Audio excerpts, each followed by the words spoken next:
Estamos aqui no Médio Rio Doce, Minas Gerais, nessa beleza de rio, tão simbólico até pelo nome, e que foi duramente atingido pelo desastre em 2015, 5 de novembro de 2015, em Mariana. Aos poucos o rio vai se recuperando, mas as marcas ainda persistem.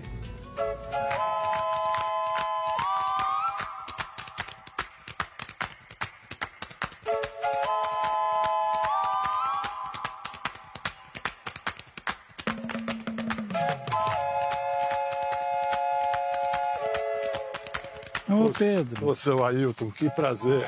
eu aqui fico totalmente presenteado com a sua chegada aqui, Muito obrigado por receber a gente. nessa areinha aqui.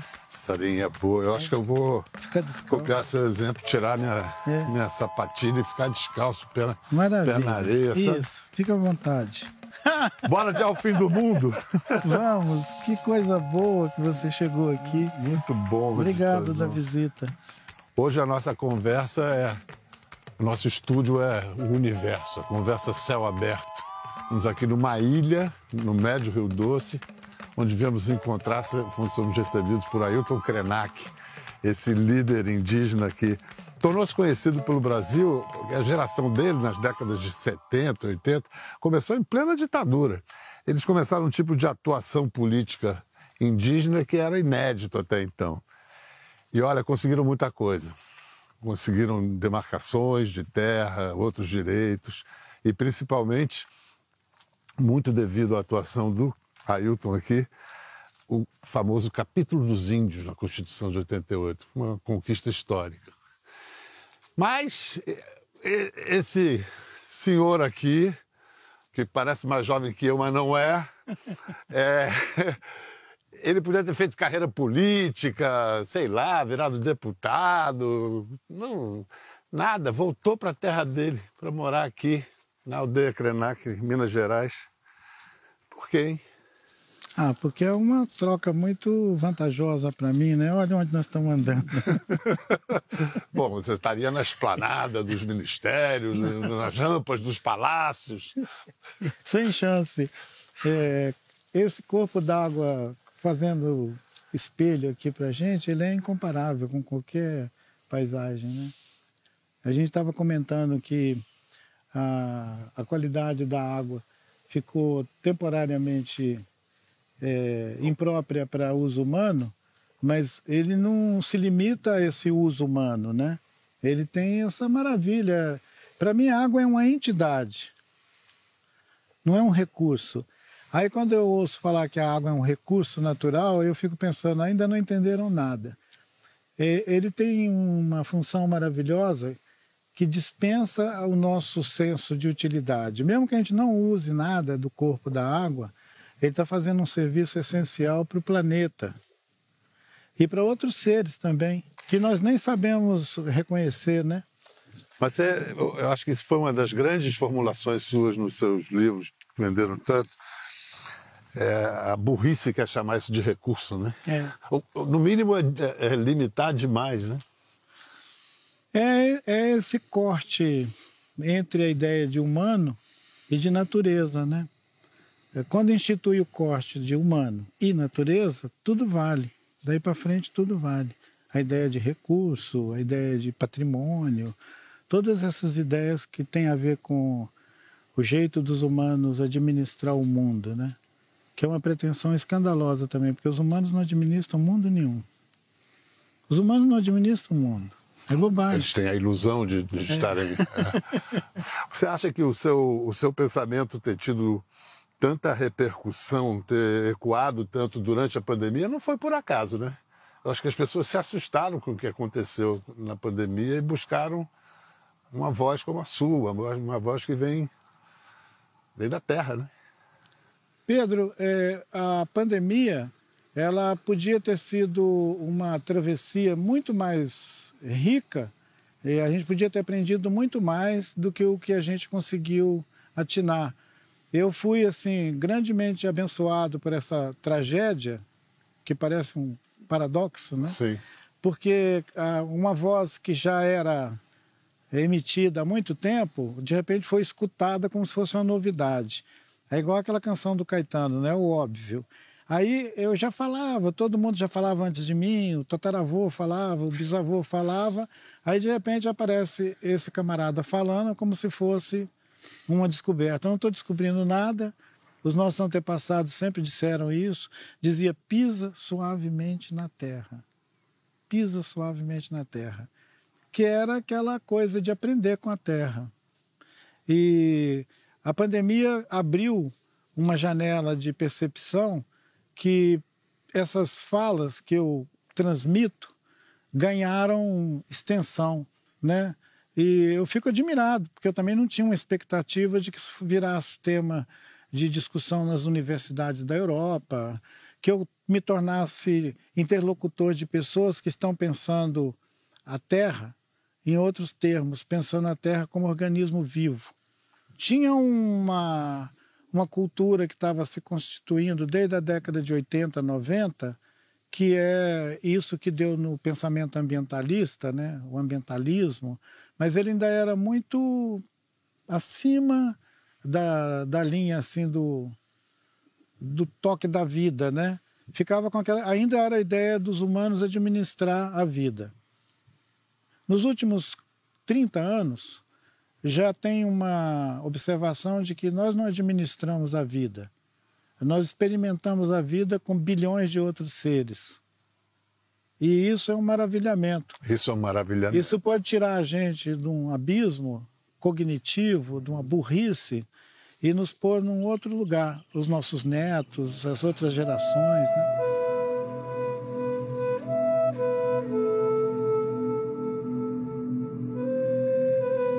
Você falou há pouco quando você era jovem, você conta a idade, você está com quantos anos? Esse ano você faz quanto? Eu passei, obviamente, a fazer a conta depois dos 60 e tantos, né? Em setembro, se tudo continuar florindo, eu vou fazer 69. 70. Hã? 70 é o ano que vem. Eu nasci em 53. Ah, então tá. Tem algumas versões que diz que eu nasci em 52, mas a minha mãe falou que eu nasci em 53, eu acredito nela. Ailton, Krenak, a palavra Krenak, o nome quer dizer o quê? Cabeça de terra. Kren? Como não tem, na verdade é cabeça terra, não tem o di e nem na. Cabeça terra. Tem um rito antigo dos Krenak que é ficar no chão, quase que deitado no chão, mas apoiado no cotovelo e no joelho, tocando um maracá e encerrando um canto e botando a cabeça na terra. Essa mímica de fazer isso, de botar a cabeça na terra, é o nome que essa gente carrega há muito tempo. Eu acho que é cabeça terra no sentido que a gente estava conversando, de que nós somos terra. Em 2015, esse livro, reunindo pensamentos, falas, entrevistas do Krenak, foi organizado pelo Sérgio Con e apresentado pelo Eduardo Viveiros de Castro. Foi lido por poucos. Aí, palestras que o Ailton fez em Portugal e em outros lugares, durante a pandemia estouraram. Ideias para adiar o fim do mundo e a vida não é útil. Aliás, Ideias para Adiar o Fim do Mundo é um título espetacular. Como é que você teve essa ideia? Então, eu estava no quintal de casa, juntando as folhas e o cisco, né, que caiu lá no quintal, eu estava juntando o cisco, igual quando você vai rastelar o quintal. Estava rastelando o quintal e minha mulher me chamou lá da cozinha dizendo: olha, tem um pessoal de Brasília te chamando para você ir dar uma palestra. Eu achei o convite muito legal, eu falei, claro, eu vou. E pronto, né? Aí a pessoa liga de novo, peraí, você vem? Eu falo, venho. Quer dizer, daqui a 4 meses, né? Então eu achava uma coisa que é daqui a 4 meses, é claro que eu vou. 4 meses? Aí ela fala assim, qual é o título? Eu estava tão ocupado, eu falei, Ideias para Adiar o Fim do Mundo. Publicitário nenhum faria melhor. Eles puseram o título na minha palestra. E você nem ficou sabendo. Não, aí passaram os 4 meses, alguém me liga e fala, ó, a passagem de avião tá aí, você pega o avião e vem cá. Eu falo, para quê? Para falar com a gente sobre as ideias para adiar o fim do mundo. Eu fiquei pensando, que isso? É você que deu esse título? Eu falei, tá bom. Agora aguenta. E tá assim de gente aqui no campus Olha querendo como ouvir. tinha gente querendo adiar o fim do mundo, querendo alguém que propusesse isso. Não, o que eu ia te perguntar é o seguinte, você tem livros, mas você, de fato, você fala. Você escreve, não? Você sempre fala e isso é transcrito e Eu vira tenho uma livro. dificuldade enorme para escrever. E agora, né, com esse reconhecimento dos livros, alguém vira e fala, a gente quer que você escreve, não vamos reeditar Drummond, a gente quer que você escreve um prefácio você da obra ama de Drummond. né? Aí eu falo, não faça isso comigo. Eu não escrevo. Mas você fala alguma coisa e eles O que eu estou fazendo é isso. Eu falo, eu vou falar do Drummond, mas eu não vou escrever nada do Drummond. Ailton, você fala da sua relação com uma montanha que tem em frente à sua aldeia. E o Drummond... E que fica do lado de lá desse rio. Desse que eu rio. atuo aqui. Você olha a montanha de manhã, você já percebe mais ou menos como é que vai ser o dia. É isso? Saber ler a montanha. O Drummond foi criado vendo uma montanha que desapareceu. Desapareceu enquanto ele crescia. Foi desaparecendo. O Pico do Cauê. Isso. Virou uma cratera. Isso. E eu fico imaginando que isso pode ter produzido no poeta um abismo. Aquele buraco veio para sua, digamos, para sua imensidão, para pensar o mundo. E para nossa sorte, ele tentou tapar esse buraco com poesia e fez a poesia dele maravilhosa. Para nossa sorte. A vida inteira, né? A vida inteira. Viva Ele Drummond. dizia isso, que a poesia salvou a vida dele. E salvou de muita gente, salvou o mundo, né? Aquela coisa do Drummond. Mas Minas tem isso, né? Você tem uma montanha que é a sua... Essa montanha você classificaria como o quê? Como uma amiga, uma parente? Olha, como o passar do tempo vai resolvendo algumas mal-entendidos, o que eu entendo é que um dia a gente vai ser montanha também. Isso numa melhor das hipóteses. Nem que seja poeira de montanha. Sem muita pretensão. E o Manuel de Barros, ele fala que ele intenta ser árvore, né? Pedra. Então, é a mesma travessia. E ela não é outra coisa.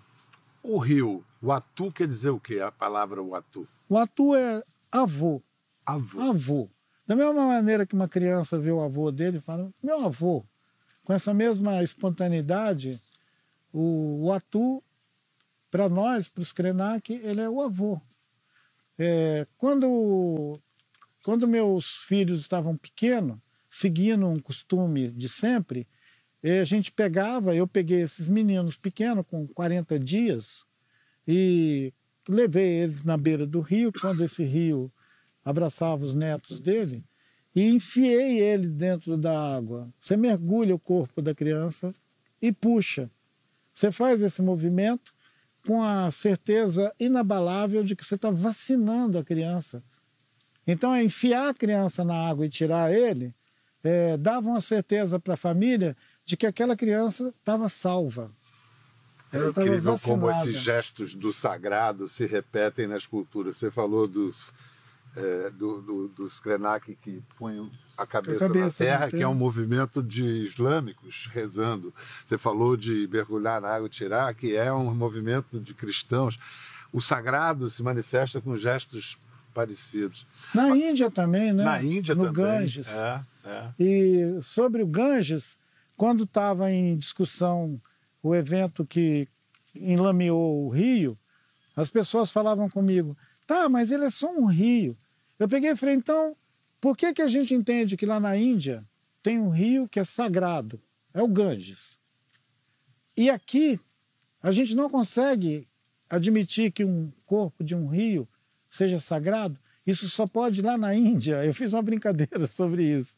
A gente não tem nem capacidade disso, só na Índia que dá para fazer isso. Queria aproveitar que você falou aí da Índia, te perguntar uma coisa. Hoje, muita gente, com a melhor das intenções, está buscando mudar o jeito de chamar e falar algumas coisas. Então, por exemplo, eu tenho filhinhas, eu sou velho, mas eu tenho criança pequenininha. E aí na escola falam para ela, agora você não pode mais chamar de índio, você tem que chamar de indígena. É ofensivo? A palavra índio é ofensiva? Se ela me encontrar, ela pode me chamar de índio numa boa. Mas dependendo da pessoa... Dependendo do jeito que é usada a palavra, né? E dependendo da pessoa que estiver recebendo esse tratamento, pode ter diferentes observações. Eu tenho uma observação que eu já até publiquei, que essa espécie de recolonização que nós estamos fazendo do mundo, e que é chamado de correção, é uma ideia de uma correção na linguagem e tudo. Corrigir. Corrigir a linguagem, essa coisa toda. Isso são experiências que cada tempo vai imprimindo. E no caso da gente aqui na América do Sul, a gente acaba fazendo isso por uma provocação totalmente externa. Importada. E que não é resultado de uma experiência da diversidade dos nossos... Digamos, a gente não produziu isso na nossa história. Mas nós somos capazes, numa boa, de nos apropriar de aparatos da cultura externa e adotar isso como um valor próprio nosso. Eu não tenho nenhum problema com isso. Quando eu comecei a organizar o que chamam de resistência indígena aqui no nosso país, existia uma coisa chamada questão palestina. Questão. Eu achava questão uma palavra feia. Aí eu peguei e propus para a minha geração, da gente chamar o nosso movimento de Nações Indígenas. União das Nações Indígenas. Eu achava que era mais afirmativo, pegou. Mais bonito do que questão. Né? Eu não tenho questão nenhuma. Né? Parece aquele cara que já chega num lugar e pergunta qual é a questão. Né? Voltando à coisa da correção de linguagem, a gente chamou de União das Nações Indígenas. Se eu tivesse problema com o nome, eu teria chamado de outra coisa, a gente teria dado outro nome. Seria mais ou menos como a gente evitar chamar alguém de trabalhador. Né? Tipo, não, mas trabalhador? Pô, você está chamando ele de trabalhador, rapaz? Não, não chama ele de trabalhador, não, vamos chamar ele de outra coisa. Ele é um colaborador. Porque agora tem também esse papo furado. Né? Algumas empresas não chamam mais seus funcionários de trabalhadores e nem de funcionário. Funcionário é feio. Você tem que chamar ele de colaborador.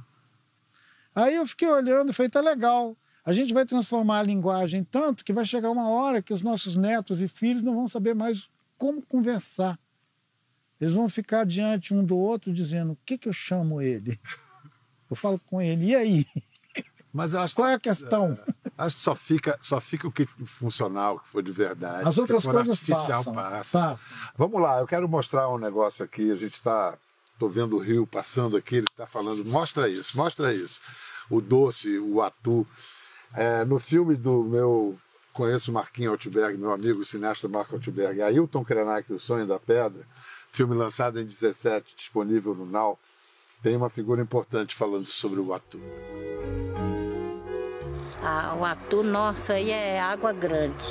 Agora aí fala Rio Doce, porque é água doce, né? Agora Burum fala o atu nec. Aí é igual o branco fala água doce. A todas as pessoas que tomam banho no atu falam. Tarino Antônio Rumu limpa meu corpo. Que todos nós, quando tomamos banho no atu, primeiro barminhamé, bate na água, tem moto, né? Maguia. Tem minhantupran, né? Nada. Tudo isso tem. Aí a gente fala, conversa com a água primeiro. Depois minhantupran, né? Vou atravessar o atu minhangré. Aí sai dentro da água, o atu minhangré. O atu miaré, o atu miaré.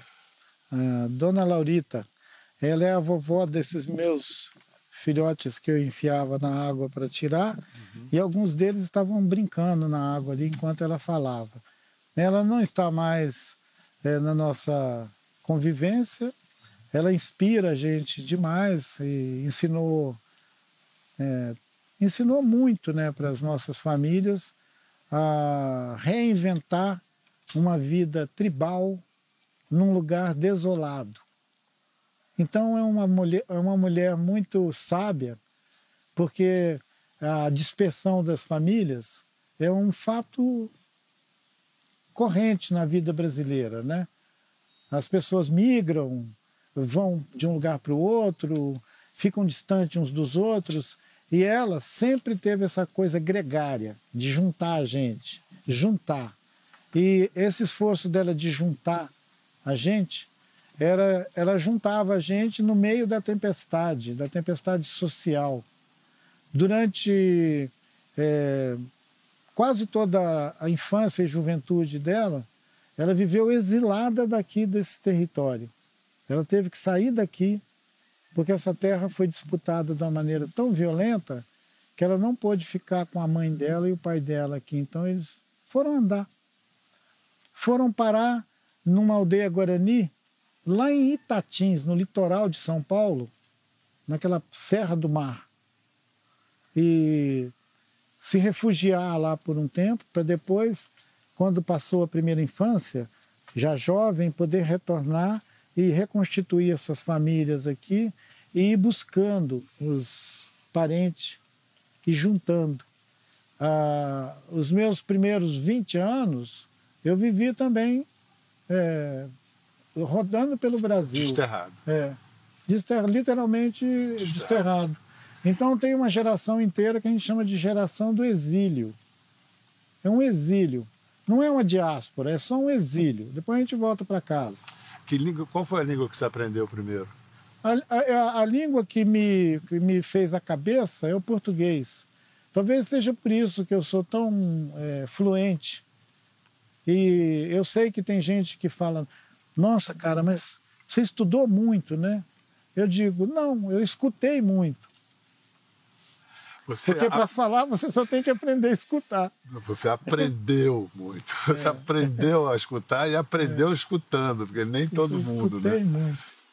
E como é que você foi parar na ação política direta lá nos anos 70? Como é que você foi levado a isso? Quando eu tinha 16 para 17 anos, a gente fez a segunda fuga daqui. Um monte de famílias. Do mesmo jeito que a avó Laurita e a mãe dela tinham sido expulsas. E pelos mesmos motivos? Pela disputa da terra. Essa região aqui foi uma região onde a questão fundiária só deu alguma estabilizada na década de 80. A partir da década de 80. Até a década de 80, isso aqui era um faroeste. E foi aí que você sentiu a necessidade de... Não, eu já estava mesmo na ladeira. Na luta, né? Já estava na queda, eu falei, que tal inventar paraquedas coloridos? E o paraquedas colorido que me ocorreu naquela época foi o movimento indígena. Peraí, se eu ficar sozinho tentando resolver isso, eu vou resolver? Não. Então deixa eu ver se tem um monte de gente com um problema parecido com o meu. Tem. Então eu vou chamar todos eles para a gente fazer alguma coisa juntos. Foi isso. Mas teve um momento que entrou para a história, setembro de 1987, em que você mostrou que você sabia falar não só com as palavras, com os gestos, com os símbolos. Esse discurso faz parte da história do Brasil. Com a minha manifestação, o protocolo dessa casa,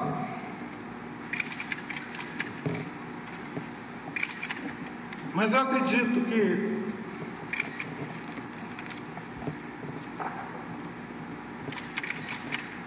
os senhores não poderão ficar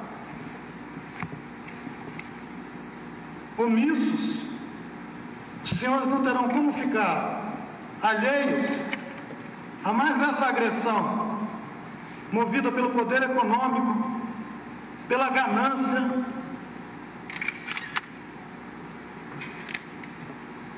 pela ignorância do que significa ser um povo indígena.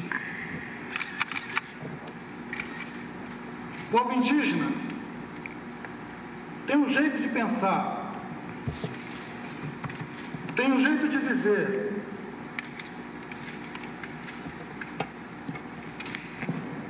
Um povo que habita casas cobertas de palha, que dorme em esteiras no chão, não deve ser identificado de jeito nenhum como um povo que é o inimigo dos interesses do Brasil, inimigo como os interesses da nação e que coloca em risco qualquer desenvolvimento.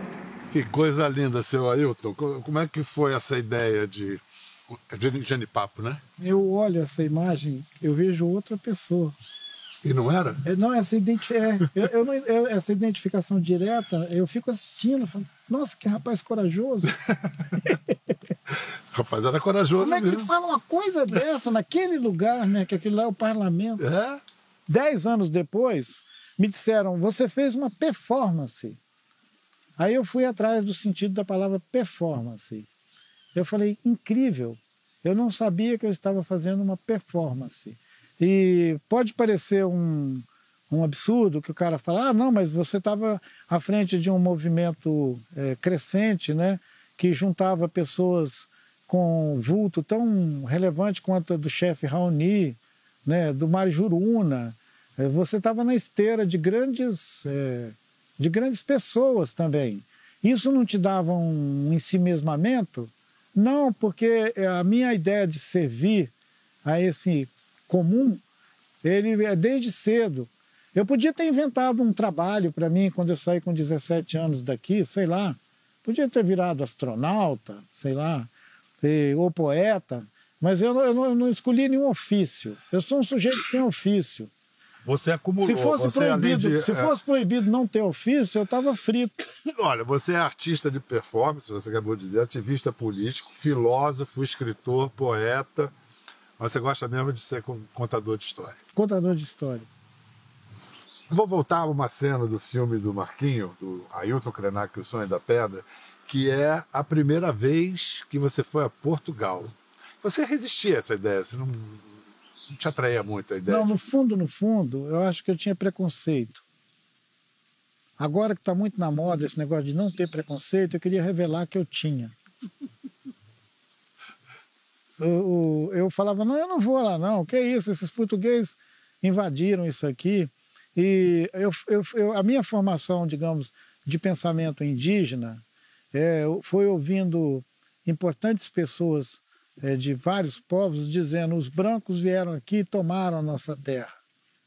E eu, lógico, falava, vou fazer o quê numa festa deles? Se eles tomaram a minha terra, eu quero ficar longe deles. Então eu tinha mesmo esse pré-conceito. Mas quando eu encontrei finalmente os portugueses lá na sua Lisboa, eu superei uma porção de, digamos, ideias erradas sobre a própria vinda dos portugueses para cá. Eu entendi que aquela coisa, os portugueses vieram para cá da mesma maneira que continua vindo gente para cá do mundo inteiro. Talvez porque aqui continua sendo o melhor lugar do mundo. Como diz o Gil, né? O melhor lugar do mundo é aqui e agora. E o pior lugar do mundo também é aqui e agora. E quando você consegue sentir que o pior lugar do mundo e o melhor lugar do mundo pode ser o mesmo lugar, você já alcança uma boa percepção do mundo.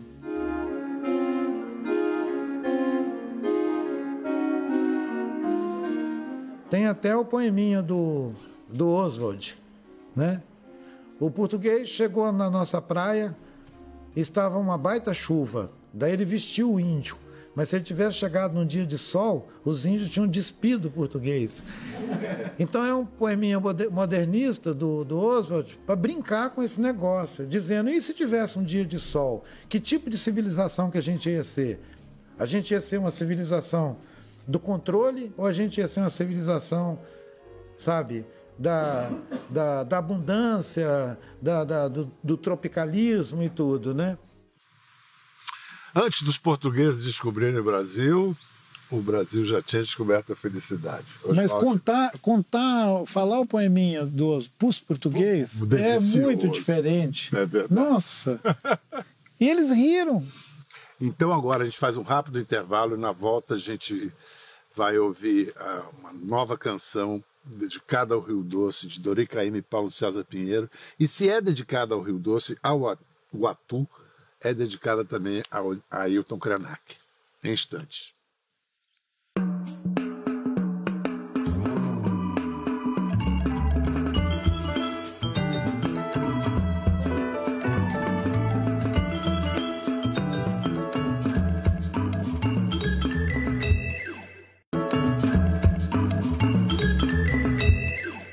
Bem-vindos de volta, agora mais perto do Uatu, mais perto do Rio Doce. O dia começa a se despedir, daqui a pouco vem a noite, vem a lua. E aí, quando estava vindo para cá, eu queria levar um presente para o Ailton Krenak. Pensei em levar livros, alguma coisa assim, mas o cara é uma biblioteca, não precisa de livros, tem uma biblioteca dentro dele. Mas como há pouco tempo eu gravei um programa com Dori Caymmi e ele cantou uma música que ele fez especialmente para o Rio Doce, eu falei, é isso que eu tenho que levar. A música do Dori Caymmi e Paulo César Pinheiro, dedicada ao Rio Doce. Vou dar um play para você.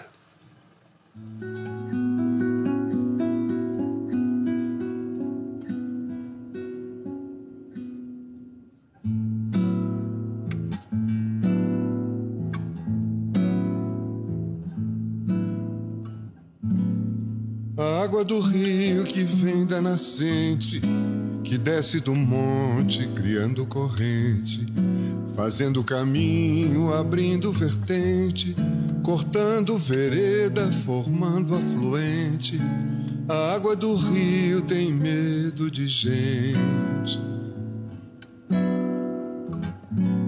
A água do rio que é tão diferente da água do mar, do céu da aguardente, que rompe barreira, que vira uma enchente, que zigue-zagueia, mas que segue em frente. A água do rio tem medo de gente.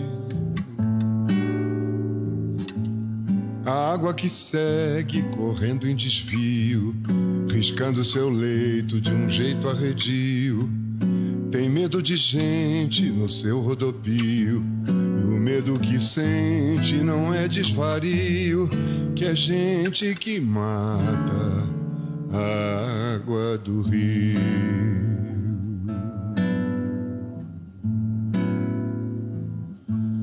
A água do rio.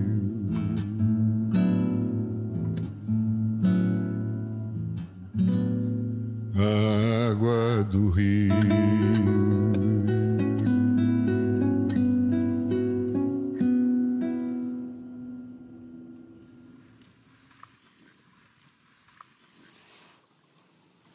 Da família Caymmi para a família Krenak.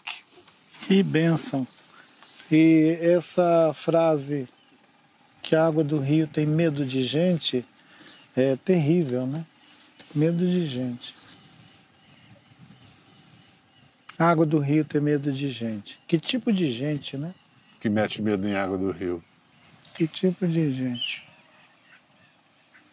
Muito obrigado, Ailton. Foi um prazer estar contigo. Espero que a gente se reveja ainda foi um aqui ou acolá. Para o Rio, para mim, para nós todos, vocês virem aqui. Como é que diz adeus, até a próxima em Krenak? Ereré. Até a próxima ou em Krenak? Ereré. Ereré. Ereré.